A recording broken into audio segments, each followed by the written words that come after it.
Well, I think confidence is the one thing that affects everything. That's why I wrote this book, Swag.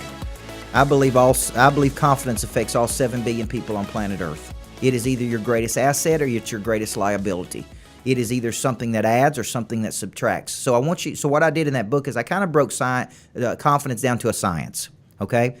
So confidence, if you talk to a psychologist, a sports psychologist taught me this definition. Confidence is the memory of success.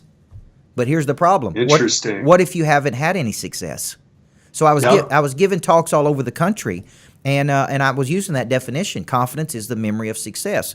And here's what I noticed about my players as a high school basketball coach. A confident player would do or try anything. An insecure person would not. Insecure people will not make sales calls. They won't meet strangers. They won't go to events. They have creative avoidance. They have call reluctance.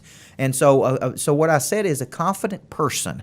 Okay, so if it's not the memory of success, because I gave the woman credit. I said, look, you're right. If you ain't had any success, you're not going to be confident. Confidence is an internal knowing that you can create or manifest what you see in your mind. Now, I may have to sell people on this, but ask them this. Ted, where does your future live? Okay, this is a typical question I ask people in my audiences.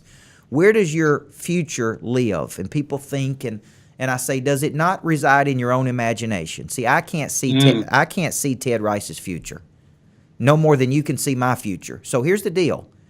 If I can't see your future, how can you hold me accountable for that future? That future is yours. It resides in your imagination. Now, here's the question.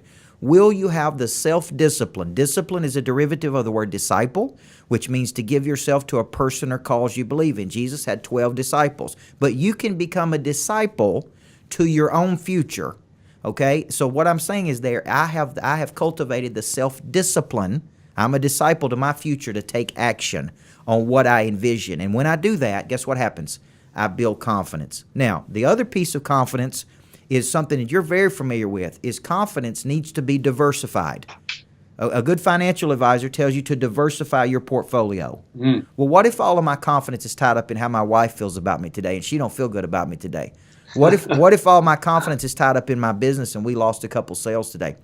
What if all my confidence is tied up in how I look, but I don't feel good about how I look today?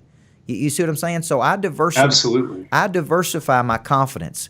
So I go to work on the body, okay, and I need my body to look like your body, really, because I need some more of this. But I got a personal trainer I work out with, so I go to work on my body. I go to work on my mind. I go to work on my heart, and I go to work on my spirit.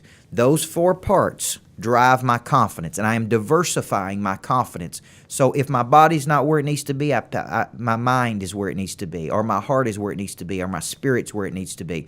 And so what I'm doing in the book Swag, I talk about I diversify it typically in 8 to 12 different ways. I look at relationships, vocation, I look at those 4 parts of my nature, I look at passion, I look at hobbies, and what I'm doing is I'm spreading my confidence out.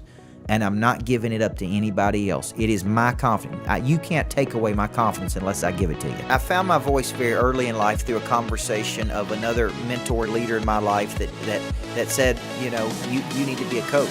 This is your talent, and you're good at this. So at 15 years old, I knew I was supposed to be coaching.